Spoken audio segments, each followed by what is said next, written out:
Mesdames et messieurs, merci de nous faire confiance. Merci surtout de votre patience pour cette émission invitée de la rédaction. Nous sommes déjà là avec vos deux invités. Le premier, il s'appelle tout simplement Oscar Bakandoa. Il est journaliste de Télé7. Bonjour Oscar. Bonjour Pamphile. Merci de répondre à notre invitation. C'est moi qui vous remercie. Il n'est pas seul. Le deuxième invité, c'est Pati Lendo, avocat de son État, analyste politique. Bonjour Pati Lendo.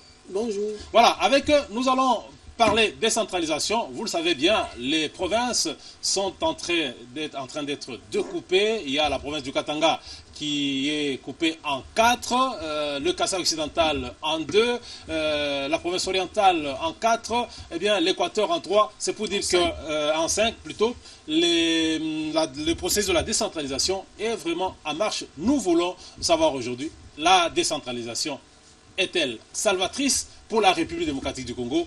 Aujourd'hui, nous passons de 11 provinces à 26. Alors, Oscar Bakandoa, que pensez-vous du processus de la décentralisation tel que matérialisé par le découpage territorial en RDC? Merci Pamphile. D'abord, vous avez dit que c'est un processus. Les études de faisabilité sont en train d'être effectuées. Décentraliser. On va décentraliser quoi? Parce que nous avons déjà une administration politisée, alors qu'ailleurs, l'administration publique, c'est ça même le moteur d'une nation. Alors, ici, si nous prenons notre contexte actuel, on va décentraliser, donc on va donc donner le pouvoir à la base. Il faut qu'il y ait, parce qu'aujourd'hui, à la base, nous avons des individus qui sont là, qui ont été placés sans être élus. C'est pourquoi ils n'ont pas cette culture-là de rendre compte. Alors, quand on va décentraliser, et je crois que déjà à la base, on sait que en Demba, chez moi par exemple, on a donné autant d'argent pour ça, et celui que nous avons élu, notre élu local, pourra nous donner de rapports par rapport aux dépenses qui ont été effectuées pour réaliser telle activité, telle œuvre en faveur, bien sûr, de la population. Alors, en ces moments-là, ça va nous aider, nous tous. Ça va nous aider dans le sens que nous tous, nous savons ce que nous faisons. Qu'est-ce que nous voulons dans notre entité? Qu'est-ce que nous voulons dans notre circonscription? Il nous faut une école. Est-ce qu'il nous faut un hôpital pour avoir cette école-là? Est-ce qu'il faut nécessairement demander à Kinshasa d'envoyer l'argent pour qu'on vienne construire? Nous-mêmes, au niveau local, nous allons nous organiser. Et en ce moment-là, nous savons ce que nous faisons. Parce qu'aujourd'hui, on ne sait pas ce qu'on fait. Donc, c'est plus la politique de proximité. C'est la politique de proximité. Bon, entre parenthèses, mais c'est la gestion locale. C'est ça ce qui est très important. Si vous avez des gens là-bas qui n'ont pas cette culture-là de rendre compte, d'abord, qui va demander des comptes? Allez aujourd'hui, par exemple, chez moi, dans le secteur de Chiboté, dans le territoire de Demba, au Kasaï central, de poser la question à n'importe qui. Le budget, par exemple, du secteur, c'est combien? Personne ne le sait. Personne ne le sait, c'est parce que si nous avions des élus locaux, ils allaient nous rendre compte. Voici ce que nous avons prévu dans le budget, voici ce qui a été réalisé, voici ce qu'on a dépensé. Mais s'il n'y en a pas, la décentralisation, là, il faudra d'abord qu'on explique aux gens c'est quoi la décentralisation. Ce n'est pas seulement qu'on dise non, des fois il doit donc donner autant d'argent pour qu'on ait sensibilisé les gens. On sensibilise qui? Dans quel objectif? Il faudra d'abord qu'on passe d'abord par la sensibilisation, que les gens comprennent ce que c'est la décentralisation. On va donner le pouvoir au niveau local. Les compétences qu'on va transférer là, on va les transférer dans quel objectif? C'est donc ça le grand problème que nous avons. D'accord, Oscar, Maître Pati Lendo, la décentralisation, c'est constitutionnel. Est-ce que était-il opportun que l'on y aille maintenant? Mais merci encore une fois de nous associer à la réflexion pour la République. Mais je pense d'entrée de jeu, il va falloir faire un distinguo, n'est-ce pas, entre les concepts, parce que si nous ne distinguons pas les concepts, je vois mal comment nous pourrions bien évoluer. La décentralisation n'est pas synonyme du découpage. Le découpage n'est pas la décentralisation. Mais ici, je me demande, le politique surtout utilise ces deux mots à tort et à travers. C'est là où nous biaisons notre démocratie, c'est là où nous foulons notre population pratiquement au pied. Et ça ne se passe pas comme ça. La démocratie se veut une civilisation dans la gouvernance qui emporte l'intelligence et une certaine intelligibilité dans le fait et gestes des gouvernants. Autant de gouverner, bien sûr. Mais ce n'est pas ce que nous voyons. Donc, la population qui nous suit, en tout cas les Congolais qui nous suivent, c'est tout à l'heure, ils doivent comprendre que découper ne voudrait pas dire décentraliser, n'est-ce pas?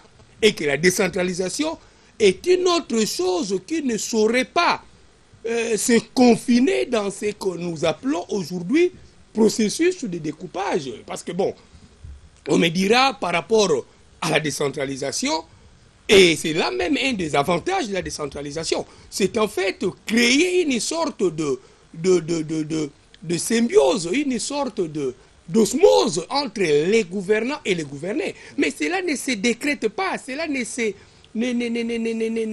sort pas de discours politique ou politicien comme on en voit ici. C'est tout un état d'esprit. Voyez-vous, c'est tout un état d'esprit. Mon frère Oscar a dit tantôt, il faut élire parce qu'ils vont rendre compte. Mais nous avons des députés nationaux élus par circonscription. Quel est ce député qui a déjà rendu compte 4 ans après la mandature? Personne, on le voit. La session se termine, on foule le peuple, l'électorat au pied. On ne nous dit pas le budget national. Mais on en est à quel niveau d'exécution? Moi, je ne sais pas. Voilà, revenons au découpage, sans aller au concept, à la définition conceptuelle. Est-ce aujourd'hui le découpage? Vous estimez que c'était le moment? Je vais vous dire une chose. À moins que l'on soit pratiquement d'une certaine irrationalité rationnelle, n'est-ce pas? Vous avez dit que le découpage est constitutionnel. Oui. Nous sommes d'accord. Nous savons, nous tous, que le découpage vient ou procède des arrangements politiciens des Sun City. Mais nous avons eu les Sun City quand? Un processus, oui, mais le starter du processus devrait commencer quand? En 2014, presque finissant. Mieux vaut tard que jamais. Ah ben non, ça c'est faire les choses en congolais. Si nous étions conséquents, si nous respections réellement la Constitution, si nous étions réellement où nous avions effectivement l'âme de la démocratie, mais nous devrions d'abord nous dire nous-mêmes, de cette année-là de Sun City à ce jour. Bon, au jour d'aujourd'hui, parce que le découpage est une chose réelle, c'est le vécu. Qu'est-ce qui est mieux? C'est de respecter la Constitution ou de condamner le respect de la Constitution?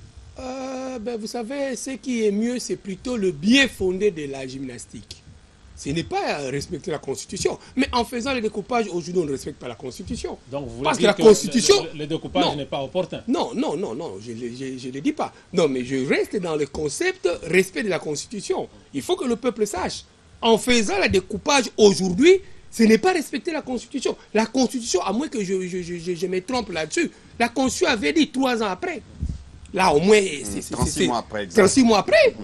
Mais puisque cela n'a pas été respecté, dans des pays démocratiquement démocratiques, qu'est-ce qu'il aurait pu passez-moi la tautologie, nous devrions sanctionner les gouvernants qui n'ont pas respecté la Constitution. Nous, peuple, nous devrions avoir des excuses ou même de l'information de nos gouvernants. Pourquoi 36 mois après, vous n'aviez pas respecté la Constitution? Et dans un État où le gouvernement ne respecte pas la Constitution, la démocratie ne peut pas bien marcher. Oui. La démocratie, Oscar Makandoa, pouvons-nous parler aujourd'hui du respect de la Constitution? Oui, non. Quand, en ce qui concerne le découpage, parce que c'est une chose déjà vraie et palpable. Ou bien, je ne saurais répondre par oui ou non, mais je voudrais qu'on revienne même au référendum en 2005. En 2006, on a promulgué la Constitution par le chef de l'État. Et puis, dans la Constitution, on dit 36 mois après, on aura un découpage territorial. On passera de 11 provinces à 26. Nous sommes de 2006-2011. C'est 9 ans déjà. Disons, l'année prochaine, ça sera 10 ans. Vous avez même compris que... on a fait à la congolaise, c'est-à-dire quand on viole, on fait semblant, mais l'essentiel est qu'on arrive quand même là où on va. Oui. Vous avez posé la question tout à l'heure à mon co-débatteur si c'était opportun ou...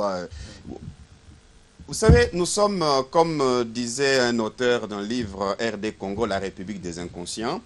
Ici, chez nous, il y a maintenant ce qu'on appelle l'inversion des valeurs. Ce qui est normal pour nous, ce qui est anormal, ce que nous considérons comme normal. C'est comme ça qu'on évolue.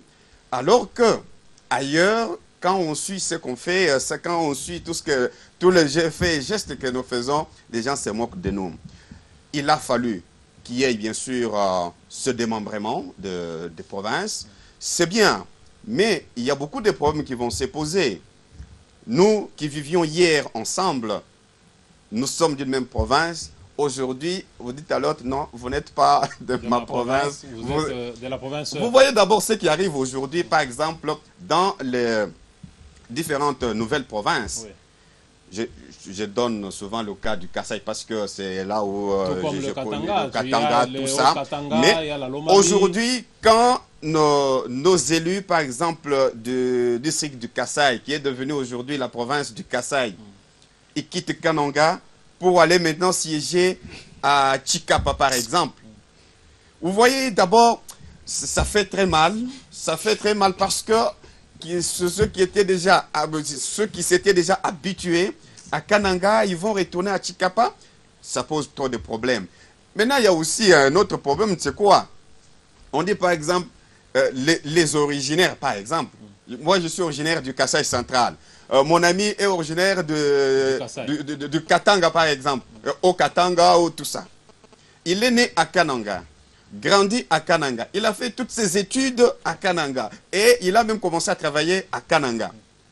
Et aujourd'hui, on dit pas non, il est originaire de territoire ou bien il est de Mayindombe, il est de Kwilu.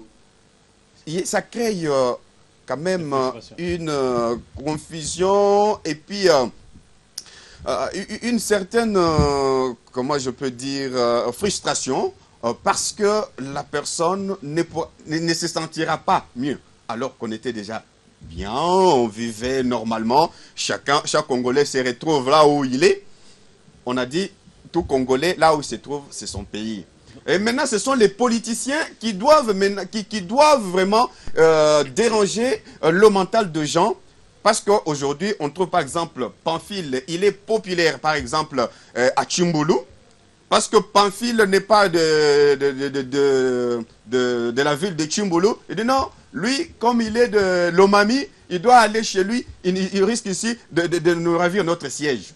Vous voyez? C'est ça le discours qu'il y a maintenant chez les politiques. Maintenant, ce que moi je préfère, c'est quoi? Maintenant, c'est un problème d'homme. Un problème d'homme. On a dit, on a réduit, on a, je peux dire, diminué certaines provinces, de sorte que l'administré soit proche de l'administrateur. De sorte qu'on booste le développement. Parce qu'aujourd'hui, il y a certaines provinces qui n'ont pas de possibilités. Il y a des provinces qui n'ont pas d'infrastructures comme dans certaines autres. De sorte que ceux qui seront là, parce que les gens se précipitent tout simplement pour devenir des nouveaux gouverneurs, devenir ceci, cela. Et les gens veulent se faire des petits rois dans leur provincette ou province, disons, de sorte qu'ils soient connus en ce moment. Quand on va dire tel gouverneur, on verra des bons gouverneurs et surtout ceux-là qui vont bien sûr hériter les nouvelles provinces ici, ce qu'ils feront après, en ce moment-là, ils vont laisser les traces. Oui, nous devons évoluer. Maître Pati Lendo, parce que le découpage est déjà là, il y a certainement des provinces si riches aujourd'hui, d'autres provinces issues du découpage sont très pauvres. Vous ne craignez pas une certaine disparité en termes de qualité de vie entre les unes et les autres? Ben, je ne sais pas si nous avons, nous tous, la cartographie économique de la RDC. Mais laissez-moi vous dire, fort de cette cartographie économique, il n'y a pas de coin qui soit si pauvre par rapport à d'autres. Ah non, là en RDC, je refuse. Je suis un expert en droit minier aussi. Donc je peux vous dire qu'aujourd'hui, je suis du Bas-Congo. Mais les rapports que je reçois du Bas-Congo, mais il y a de l'or un peu partout. De Kisantu à Luozi chez moi, en passant par Sekebanza jusqu'au fond de Mayombe. Donc voilà, et ce serait aberrant, ce serait absurde de dire il y a des provinces pauvres. Ah non, ce sont des hommes qui ont l'esprit de la pauvreté et qui ont eu la malchance de gérer des entités entières. Voilà ce que je peux dire. Et ça constitue une évidence que nous pouvons démontrer. Donc vous pensez qu'il n'y aura jamais de disparité? Non, il y aura. Chaque province a des moyens qu'il faut. Non, je vous dis je vous dis que un pays comme la Belgique n'a que son administration comme source de revenus, voyez-vous. Mais ce n'est pas le cas en RDC. Tout est question de l'homme. Et c'est pourquoi nous disons, Dieu le Père ne reviendra pas avec le découpage pour recréer l'homme. Ah non, si nous confions, même s'il faut pousser la boulimie politicienne un peu plus loin, Mais on pourrait même découper des communes. Mais tant qu'on confiera, j'ai entendu un mot ici, tant qu'on confiera ces communettes-là à des inconscients, mais rien ne marchera. Rien ne marchera, je voulais. Donc le problème, ce n'est pas dans la décentralisation, mais d'une RDC, ce n'est pas non plus dans le découpage. Le problème du Congo, j'insiste, et j'insisterai toujours, il faut que l'homme, et surtout l'homme politique, puisse se remanier. On a voulu faire des découpages à Sun City. Je laisse la réflexion ouverte et je suis prêt à la contradiction pour autant qu'elle soit positive et scientifique et républicaine. Ce n'était pas sur base d'une étude de préfaisabilité. C'était des politiciens congolais. Ils se sont dit, parce qu'au Congo on est politique, on est grand politicien, quand on draine derrière soi un tas d'ordonnances, quand bien même qu'on ne nous dit pas comment on obtient ces ordonnances-là, on croit qu'on est politicien quand on a un mandat. Même si on ne dit pas comment le mandat a été fabriqué quelque part. Donc voilà, c'est cette histoire-là de Roitelet. On s'est dit, en découpant ces grands pays, la propension à se faire appeler excellence, même à Tchimboulou chez mon frère, cette propension elle est si grande. La propension à se faire appeler honorable, même honorable du Diofa. Et c'est ça les Congolais. On est trop dans des bassesses, excellence, honorable, voilà. Mais dans la réalité, on est loin de l'excellence, on est loin de l'honorabilité. Il s'est dit qu'il n'y aura jamais de disparité en ce qui concerne les conditions ou la qualité de vie des unes ou des autres, d'autant donné que toutes les provinces ont des potentialités. Oui, là, il a raison. Toutes les provinces ont des potentialités. Maintenant, ça dépend. Vous ne pouvez pas prendre la province du Kasaï central aujourd'hui et comparer par exemple à la province de Chuapa dans l'Équateur. Même quand on avait 11 provinces, il y avait des provinces qui avaient suffisamment de moyens et des autres, il y a des faibles moyens. Je prends le cas de Maniema. Maniema sur la liste, Maniema je crois était 11e, Kasaï central était, Kasaï occidental à l'époque était 10e. Il y avait Katanga, Kinshasa et Bas-Congo qui avaient suffisamment de moyens, province orientale, Équateur, en dépit de toutes les potentialités qui sont dans cette province, mais c'était une province malheureuse pendant les dernières années ici. Parce qu'on ne peut pas comparer par exemple Chikapa et Sankuru. Chikapa, Sankuru, oui. Et maintenant, parce que la première des choses aujourd'hui, le premier combat, c'est d'abord doter ces provinces d'infrastructures. On ne peut pas prendre par exemple le bâtiment administratif de Kananga, mettre ça sur la tête, l'amener à Chikapa. Il faudra qu'on construise à Chikapa. Dans les Chuapa, dans la province de la Chuapa, province de l'Équateur, Mongala, il faut construire, il n'y a rien. C'est ça le premier combat. Parce que tout ce qui se précipite aujourd'hui, non, il faut qu'on nous appelle Excellence, Monsieur le Gouverneur, Excellence, Monsieur le Gouverneur. Oui, parce qu'ils ne savent pas ce qui les attend là-bas. Ils ne savent pas. Alors, cette disparité existera, mais déjà avec la caisse des péréquations, je crois qu'on pourra quand même assister certaines provinces qui n'ont pas suffisamment de moyens à promouvoir aussi certains chantiers, à promouvoir aussi certaines grandes réalisations, de sorte qu'il n'y ait pas ce déséquilibre-là. Mais pour le déséquilibre existe, c'est tout à fait normal. On ne peut pas comparer par exemple Kinshasa Pati Lendo, à Lodja. Nous avons connu avec les 11 provinces, déjà il s'est posé un problème de rétrocession. Les gouverneurs ont crié, ils ont réclamé. Il y a eu un temps où il y a eu coupure générale, pas de rétrocession. Est-ce que vous, en tant qu'analyste politique, vous croyez aujourd'hui au fonctionnement réel de cette caisse de péréquation? J'en parlerai non pas en tant qu'analyste, en tant qu'acteur politique de l'opposition scientifique. Mais je vous dirai, je fais partie, bon, à tort ou à raison de concertation nationale. Nous avons dit par résolution que le 40% devrait être effectif dès le budget 2014. Là aussi, j'attends du gouvernement, dit des concertations nationales, le respect de cette résolution. Mais voilà déjà.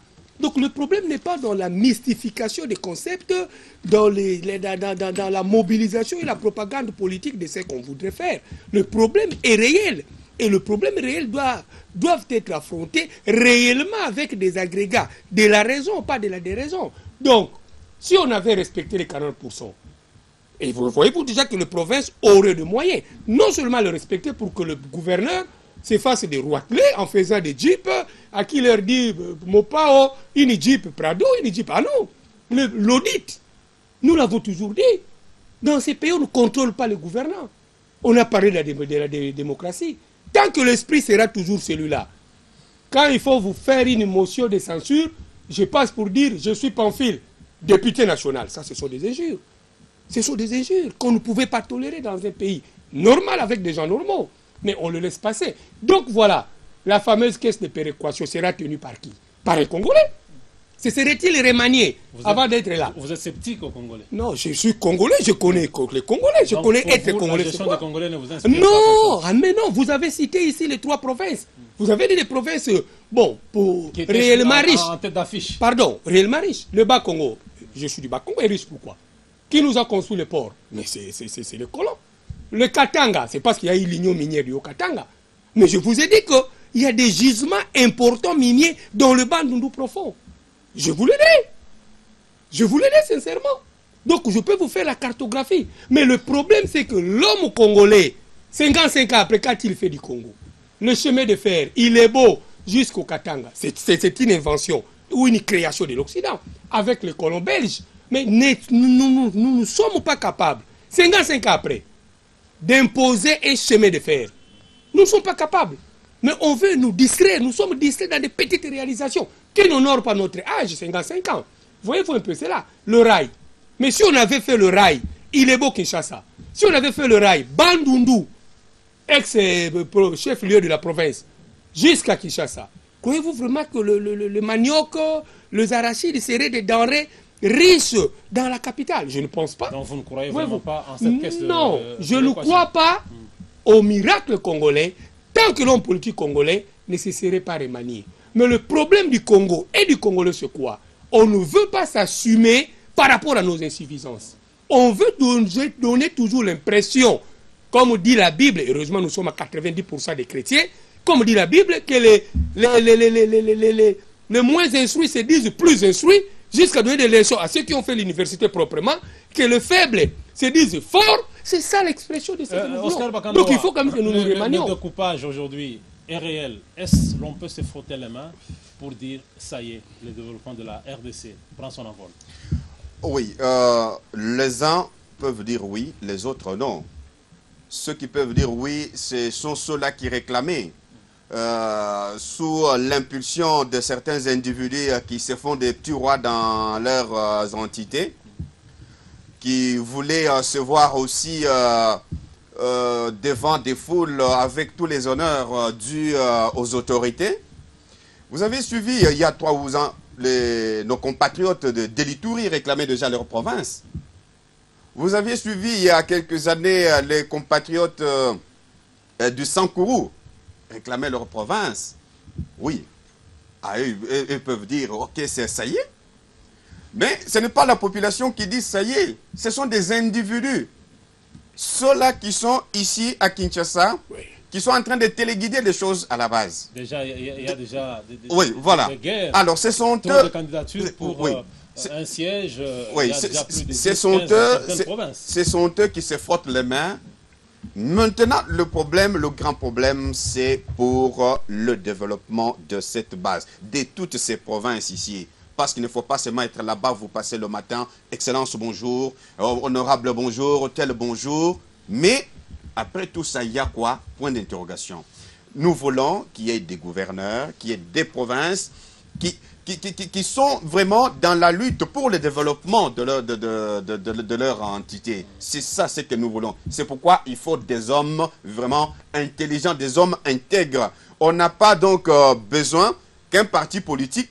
Nous avons par exemple la province, par exemple de Chouapa ou Mongala, au lieu qu'un parti politique nous donne un manager, on va nous donner un individu qui va là-bas. Quand déjà une autorité dit il fera quoi jusqu'à la fin? Nous tendons tout bonnement vers la fin. Maître Pati Lendo, comment peut-on concilier au jour d'aujourd'hui la mobilisation de moyens pour les élections et la viabilisation de nouvelles provinces? Comme nous sommes Congolais, tout est possible. Mais je pense que quand j'ai 10 $, je dois prioriser mes besoins. Et il y a une échelle de besoins, il y a une échelle de priorités dans la vie rationnelle d'une créature de Dieu. Et il ne faut pas confondre le besoin divertissement aux besoins essentiels. Et là, bon, je me l'ai dit, vous me refuserez de dire encore congolais dans le sens de ce que je vois, mais en fait, je n'en peux rien. C'est ça la réalité du Congo. C'était casus gouvernandi. Nous savons nous tous que les élections déjà nous posent des problèmes d'argent. Et nous savons nous tous que faire asseoir le découpage signifierait quand même des moyens. Il ne faudrait pas avoir même si on doit avoir des roitelets, même à l'époque précoloniale, nous avons quand même des chefs dont la tenue en raffia était quand même différente de celle du commun des mortels. Il ne faudrait pas que nous ayons. Je me souviens d'avoir été à la Deuxième République pionnier de l'installation du parquet secondaire à Idiofa. Mais nous avons commencé sous un tronc d'arbre. Voyez-vous, à Idiofa cercle. Mais ce n'est pas ça la bonne gymnastique des gouvernances d'un État. Il y a un problème réel, n'est-ce pas? Et puisque le problème est réel, puisque nous voudrons diversifier les différentes sources de nos propres dépenses, mais il va falloir quelque part que nous puissions rationaliser, n'est-ce pas? Et la rationalisation se ferait comment? Il faut voir, n'est-ce pas? Il faut voir. Il faut voir quand on construit un immeuble. On vous dit 60 millions. Mais il faut que nous sachions. Le million a servi à quoi? Mais ici, on ne le fait pas. Donc, on peut bombarder des factures, on peut surfacturer des choses. Mais l'argent de l'État, c'est vraiment l'esprit dans lequel on touche à l'argent de l'État. C'est vraiment l'esprit d'un bien comme nous avons appris en droit, d'une reste nous, un fleuve auprès duquel on viendrait puiser comme on en veut, sans que des comptes ne vous soient demandés. C'est vraiment ce qui est malheureux. Et je pense, nous devrions de maintenant être regardants, gouvernants, gouverner, tout le monde être regardant de manière à ce que le 1 franc congolais qui sortirait pas de ma poche du trésor public puisse arriver là où il est censé se retrouver. C'est alors que nous réussirons à séparer. Sinon, oui, ce serait Oscar, encore un échec, comme nous en avons. Tu venais d'évoquer le cas de ceux-là qui se préparent déjà pour déposer leur candidature en tant que gouverneur des provinces découpées. Est-ce qu'il y a-t-il des élections que devra organiser la CENI et des élections que devra organiser le ministère de l'Intérieur? Parce qu'aujourd'hui, c'est le ministère de l'Intérieur qui semble prendre le devant en ce qui concerne les nouveaux gouverneurs.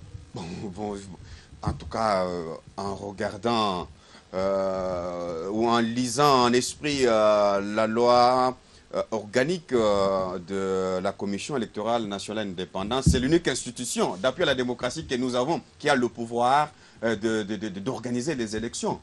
Je n'ai pas vu quelque part dans la Constitution, là on a mentionné que c'est le ministère de l'Intérieur qui doit vraiment organiser les élections des gouverneurs. Bon, peut-être c'était une annonce, mais j'ai même suivi le rapporteur de la CENI qui a dit que la CENI n'était pas saisie, n'était pas notifiée sur l'organisation de ces élections-là. C'est peut-être une confusion, peut-être autour de la gestion de cette affaire-là, mais de toute façon, c'est la Commission électorale nationale indépendante qui a le pouvoir, même si c'est le gouvernement qui donne des moyens. Paty Lendo, comment placer, n'est-ce pas, j'allais dire, l'élection des gouverneurs au jour d'aujourd'hui, démembrée dans les calendriers électoraux global et inclusif de la CENI? On peut tricher contre tout le monde, mais nul n'a le pouvoir de tricher contre sa propre conscience, n'est-ce pas? Et encore une fois, au Congo et en congolais, je vois des choses. Et vous ne serez pas étonné d'apprendre demain qu'il y aurait quelqu'un, un jeune, qui a fait 98% aux examens d'État, sans qu'on puisse nous dire la structure de cotation. Je sais qu'il y a épreuves pratiques, dissertation, français, massé, mais qu'on ait fait 98%, il faut quand même que nous sachions d'où est parti ces jeunes hommes de la maternelle aux examens d'État. Donc ici, je vous dis sincèrement que j'ai appris avec amertume, pince sans rire et la main dans l'âme que le vice-premier ministre déclarait que le gouvernement allait organiser des élections. Et je me demande, en juriste congolais, malheureusement, que la compétence ayant toujours été d'attribution, et on ne s'attribue pas de droit que le droit ne vous a pas accordé. Ça, je serais malheureux de l'apprendre au gouvernement de mon pays. Voyez-vous. Et en démocratie, il y a une certaine déontologie du discours politique. C'est déjà un bras de fer entre la CENI et le Je ministère ne de pense l'Intérieur. pas qu'il y ait un bras de fer. Les institutions sont clairement établies.